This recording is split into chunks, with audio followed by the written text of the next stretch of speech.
Pretty tough trying to figure out the difference between all the different Danner mountain boots because they all look the same and the description on the site does not give you any clues as to what they are, what makes them different, why you might want one over the other and the intended use. And so we spent over $1,700. Actually, it's actually $2,000, I think, with the elk hunters that are not gonna be in this lineup to try and finally figure this out. And we labeled every single one because they look so similar. Got these hang tags on everything because I can't keep them straight to save my life, even though we have them in front of us and they're all cut in half. And so we're finally gonna settle why does Danner have 4 of the same boots and why you might want one based on your needs. And my personal needs were to find my perfect mountain boot because even though I've critiqued these pretty hard and gone pretty tough on them, I love the Danner brand. It's the brand that really started this mountain boot style. This is the boot style that really made Danner what it is. And it's still one of the top hiking boots today for people that are looking for a more casual, somewhat stylish looking hiking boot.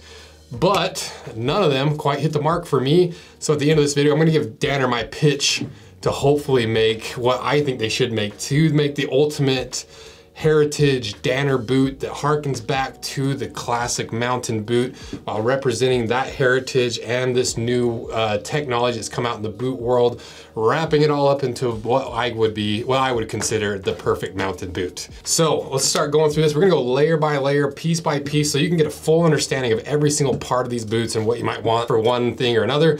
These are the Bear Slayer boots. This is my attempt to make my perfect Pacific Northwest boot, because these boots are known for being some of the hardest working, most durable, most ridiculously over the top built boots of all time because they were logging boots and firefighting boots. There's one thing I love most about Pacific Northwest boot, and it's the crazy amount of arch support you get in them. The arch support is the one thing I was like, let's build that thing up. Let's really get this to a point where it feels like it's cradling your arch or a little bear hug around your arch. And so how we did that was by taking the regular pattern and dropping it straight down, similar to the inspirations from a World War II Canadian boot. And what that does is it gives you that extra panel that as you tie these tight, it cinches down around your arch, giving you an extra layer of leather and extra support there. So when you're off in the deep backcountry of top of Idaho and you're off in logs and all this crazy stuff, and you've got a bunch of gear in your pack, or you're packing a deer, or maybe you bear out, that's what this is for. So that's one of the 3 main big things that we tried to do to make this the perfect Pacific Northwest boot for me for slaying bears in the Pacific Northwest. So if you want a pair of these, they launch on the 23rd. So get on a limited edition email list if you want to get a pair, because you get early access, sizing information, how to wear, everything you need to know before it launches, and early access. So you get in the front of the line and you get them before they sell out. And there's only gonna be 500 available, so make sure you're on that list. So check that out below, and thanks for checking out the Bear Slayers. This is so fun. So we'll start with the leather first, obviously. And as we go through this, we're gonna put the boot information on screen so you know the price and all the other stuff that's not worth going over. So we're gonna go through this order. It's gonna be light 1, light 2, trail, and pass. I'm already screwing it up. So the light 1 and the trail basically have the exact same leather. It's about 2.5 millimeters thick, so plenty durable and tough for a true hiking boot. It's a really natural leather without a lot of plastic coatings or pigment on top, so it's gonna age really naturally. It's gonna develop that beautiful patina over time, that depth of color, the highlights, the lowlights that you only get from a non-coated leather. But at the same time, it's going to potentially stain more, and it's gonna change color a lot over time. So the boot color you get is not gonna be the boot color you have in a few months, especially after you wear them. The Trail 2s, on the other hand, have a really heavy pigment on top, so it's not gonna age in the same way. It's gonna stay pretty much the same color until you really start scratching off that top coat, and that's where the flaw of this type of leather comes in, because as soon as you scratch that off, you're exposing the true color, which is a higher contrast than something without the coat on top. But it is just as thick as the other 2 leathers at 2.5 millimeters thick, and with this top coat on it, it is a little bit more water repellent, whereas the other leathers, they do absorb water as soon as you get them wet. Because of that top coat, you are gonna get more visible wrinkles, but it's also not gonna stain as much because you have that top coat on top. Then we obviously covered the trail leather because it's basically the same as the 1. So if we move to the pass, this is the best leather in my opinion, because it's a Horween leather, one of the most famous tanneries in the entire world. They're based out of Chicago, Illinois. It's really close to the same leather as the trail and the 1. Just more conditioning and compounds worked into the leather, and it's one of Horween's oldest and most popular tanning recipes, the famous Chrome XL, and it is a little bit thinner, a little bit closer to 2 millimeters, but still within that 2 to 2.5 millimeter thickness you want for a decent quality boot that has some durability. So when it comes to the most durable leather, they're all probably gonna be about the same. There's not a big enough difference to really say one's gonna be significantly more. You could say the I forgot what it's called. You could say the pass is a little bit more casual, maybe not as durable, but they're so close that I would just say get whichever one you like the look of most, unless you want some water repellency. Then if we move to the lining, the one thing that let me down, I wanted a full leather lining in at least one of these. So starting with the light one, it's this jersey type material. It's gonna be breathable, it's really light, but it's not gonna be very durable. It's basically like a sneaker liner. This is their non-waterproof version, but they also have a waterproof version that has a different lining, that's actually the exact same as the Trail 2. This lining is a little bit stiffer, it's gonna be a little bit more durable, and obviously it's backed with that Gore-Tex waterproof lining, which makes these boots a little less breathable because even though they say it lets vapor out and stuff, it's still hotter than a non-waterproof boot. Then if we look at the Trails, this one was so close because it is technically fully leather lined. It's a heavily pigmented leather, and it's a decent leather, but we'll kind of go over why it didn't quite pass the full leather line thing I was looking for with this insole in a bit. But leather's gonna be a little less breathable, it's gonna be more durable, and honestly, it's probably the most durable lining out of all four of them. But also it's not waterproof, so you don't get that Gore-Tex lining in between the layers because it seems like it's more casually based than anything. And then we look at the pass, and this is the one I was really hoping that this tan leather was fully leather lined because this is a lot better leather than the lining in the Trail, but as you can see, it just goes up to the collar and then it stops, and you've got a similar lining to the light ones, and it's gonna be about as durable as the light one. And if I were to rank these from most durable to least durable linings, surprisingly, the Trail is probably the most durable lining. Then I'd go the Mountain Light 2 or the Mountain Light 1 with the waterproof lining, and then the least durable lining, I would say this version of the not waterproof version of the Mountain Light 1 and the pass. Then to the upper pattern that really is more about taste than anything, but there are some differences. The lights have the exact same pattern. It's the original, it's more close to the original mountain boot pattern that was popularized in the 70s and 80s. The Trails have a completely different, more simplified pattern in the upper, and especially the tongue. So it seems like it's more for the comfort and flexibility, more towards the casual end pattern. And then the pass, once again, I love the pass. I think it's so cool. I love this little collar on top and how it's two-tone and how it flexes. It's not technically a hole cut boot in the same way as the other ones because you got a separate tongue piece, a little cutout there. But the tongue still accordion folds like the other two, but it's a lighter leather. So you kind of get the in-between the more casual Trail and the more dedicated lights, kind of somewhere in the middle when it comes to the pattern. But functionally, they're probably not a huge difference between the two of them. Obviously, the lights are gonna be a little bit stiffer on foot, harder to bend, and then the Trails will be a little bit more flexible. Now to the real heart of the boot, the thing that makes the boots perform in a certain way and feel different underfoot, which is the sole construction. Basically everything from where your foot is all the way down to the ground. Speaking of construction, all four of these are a stitch down construction, single row of stitching, and this is a really good style of construction. It's really popular with really heavy duty boots and durable boots and this heritage traditionally made style. It helps keep dirt out and water out. It's really durable, it makes them resolable, and it's the traditional way of making this style of boot. I believe it was the traditional way of making the original mountain boots in the 70s. Now let's start looking at the outsole, working our way up. The Trails have the exact same outsole. It's the Kletter Lift Vibram outsole, lots of grip, pretty durable. It's 8 millimeters thick. I'll put the diameters of each of these on screen. And this is a really good Trail outsole. It's gonna last a long time. You know, it's not quite as thick as like your V100 dedicated, really thick rubber outsoles.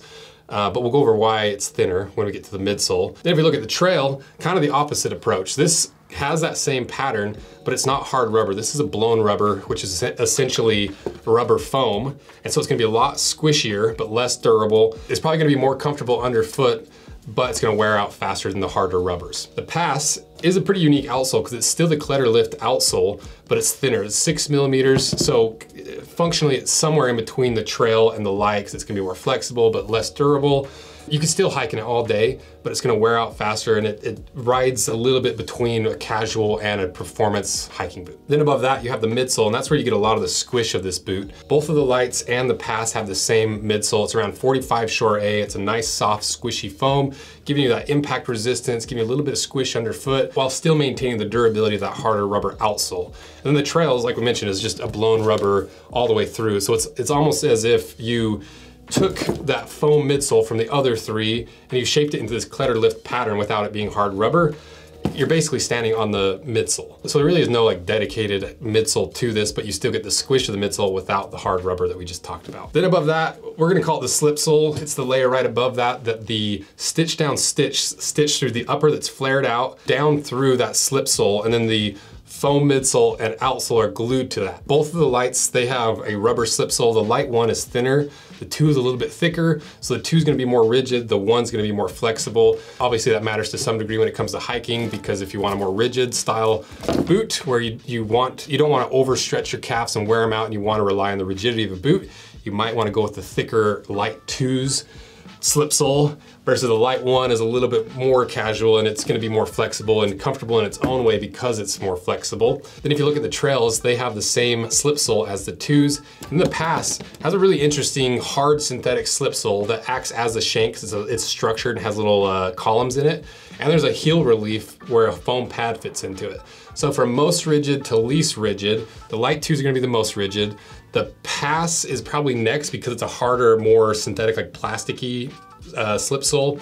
Then I would say the light ones and the most flexible, even though it has that thicker slip sole, is the mountain trails. So just generally the more flexible, the more casually oriented, the more rigid, the more hiking and more performance oriented. Then if we look at the really internal parts that you would never see unless you actually cut them in half, the lasting board and the shank, which really helps support the arch of the boot. All of them have a fiberboard lasting board and a fiberglass shank, except for the Pass, because like we talked about, that slip sole basically is the shank. People love fiberglass shanks because they're still flexible while giving you support. They're lighter than a steel shank. They don't rust. And all of them have fiberboard on top of that with a little bit of foam on all of them except for the Pass. A little bit of foam is gonna make all of them a little bit more comfortable than the Pass, but it's still just a tiny layer that the insoles would maybe make a little bit more of a difference than that little layer of foam. But one thing that I really was surprised about was that foam layer that we were talking about in the mountain trails.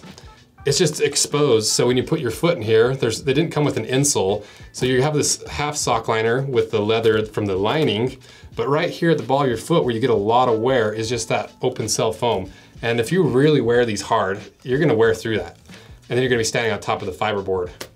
Even though this is fully leather lined, not having leather through the forefoot kind of took the wind out of my sails when it came to liking this one and it being mostly leather lined. Finally, the last thing I want to cover is the last. And if you don't know what the last is, it's that plastic foot-shaped mold that the boot is built around that gives it its individual shape and size. And they're all really narrow, just across the board. They're all narrow because this is a vintage style hiking boot and just hiking boots in general, especially really hard hiking boots. It's an old school hiking boot where you wanted your foot fully locked into the boot at the expense of some of the comfort and toe squish. So keep that in mind and don't be afraid to get their wider widths in some of these that offer that. And if you want some more information on why this style of boot is narrow and why certain modern hiking boots are wider and the pros and cons of each, go watch the Ultra video for some information on why wide toe box boots aren't always the best. And then go watch the recent Nix video with their Builder Pro built on that Thurman months and lasts for more of the other side of the spectrum's argument. With that being said, the Light 1, 2, and Trails are built on the original 650 last that's really narrow. The Pass is built on a slightly wider last, the 503, which I prefer out of the 2 last because it is wider, it's more casual oriented, and it's a lot more comfortable to walk around in and break in. So even though that was wildly confusing when we first got these and their website does not help in any way, now that we've got all these boots broken down layer by layer, there seems to be a pretty clear trend as to what their intended use is for. And all Danner has to do to make this video obsolete is just update their website. And so to explain what their uses are for, let's start with the most dedicated hiker boot of the bunch, working towards casual. So clearly the Trail 2 is the most rugged, it's the most rigid, it's the heaviest duty of the 4, it's waterproof, it's the most dedicated hiking boot out of the group, and even the leather is dedicated for hiking. You can still wear it casually, but it's gonna be really stiff, it's gonna be tough to break in, and that's why you might wanna look at the Light 1 with more leather options. It's gonna be a more versatile hiking boot where you can actually use it for casual use and just lighter trails. You could easily use it for one or the other, but it's a little bit more towards the hiking end of the spectrum. And to me, it's the closest to the original true mountain boot. And it also comes in waterproof and non-waterproof options. So out of the bunch, it seems like it has the most potential uses. Then next down, I'd go with the Pass because This is a lot more of a casual boot side of the spectrum, but not fully casual, because it's still built in a traditional way. It's gonna be more comfortable than the other two lights. It's a little bit more specialized, fancy leather that leather nerds love, like myself, that Horween Chrome XL. It definitely, to me, looks the coolest. I love the look of this boot. I think it looks so good. And you could still definitely hike in these all day, but it is more towards the casual end with that thinner outsole and some of the features we talked about. And then finally, the trails. This is just basically a fully casual boot. If you want the look of a mountain boot, but you don't want the heavy, stiff bricks on your feet walking around, that's exactly what they built this for. It has the vibe of the mountain boot, but not any of the hard, heavy use stuff that makes them a little bit hard for casual use. And if I were to choose one as my personal favorite, the one that got closest to my dream mountain boot, no surprise, the Mountain Pass. I think this boot is so close to being so cool. And it's just missing a couple things. So $1,700, $2,000 later, we finally solved the Danner mountain boot enigma. And now, Danner, if you're watching this, let me pitch to you what I think you should make. That would be my dream mountain boot. And I think a lot of people would like it too and really want it. Maybe a little bit closer to that legacy boot that really built the Danner name. And it could be one hell of a casual hiking boot. And you can make it from mostly the parts that you have already implemented in all these various boots combined into one. So leather, I choose the Horween Rio Chrome XL from the Pass. For the lining, I would just go full leather lining with this yellow from the Pass once again. Pattern from the Pass, and I get why someone might want the original one. I just think this one looks really, really good. Stitch down construction, just like all of them, maybe double row stitch it. The beefy version of the Kletter Lift outsole, the standard foam midsole that's basically in all of them, this thinner slip sole from the One to give you a little bit more flexibility. And then for some parts that they don't currently use, I would just beg for a leather lasting board. You get the durability of it, the resoleability, you get the smell reduction, because then your foot's not sitting on foam or synthetics. It doesn't smell as bad. It's better. It's just better in every way, in my opinion, except for maybe a little sacrifice in comfort, but that's what you can solve with the insoles. Then as for the last, I'd go with the 503 last. And once again, I think you could make a case for the original last, but I just like the more comfortable 503 last. And I'd honestly go even a wider last if possible. And that to me would be the ultimate modernized mountain boot. Please make it Danner. I want that boot so bad. And I feel like so many people would love it and buy it. And it's mostly from existing parts. I think it could work. I think it would sell. And I know I've done a little shit talking about the mountain boots in the past and some of your other boots, but please make that boot. I'll buy it. I would do anything for that boot, even if it's just a small run, just like a one-time batch. For us true boot nerds that love the heritage and the story of Danner, I would love that boot. So let me know what you guys think and let Danner know that you want him to make that boot. Even just in the comments. You don't have to blow up their emails or anything. Just in the comments, if you want that boot, maybe I can send them a couple emails like, look, people want this boot. And thanks for watching this video and sticking through all that raw information. If you can support this video, it's a very expensive series to do. And go watch the other videos of each of these that go a lot more in depth into each individual boot and all the components and more information about what those components mean and what they're for. And if you want a pair of these, check them out. The link in the description. On occasion, it helps out the channel. And thank you guys so much for everything you do and helping us see what you're actually buying, figuring out what these boots actually are by seeing the internal components, and hopefully pressuring Danner into making a really cool boot. So thank you guys. See ya. I actually do want that boot so bad.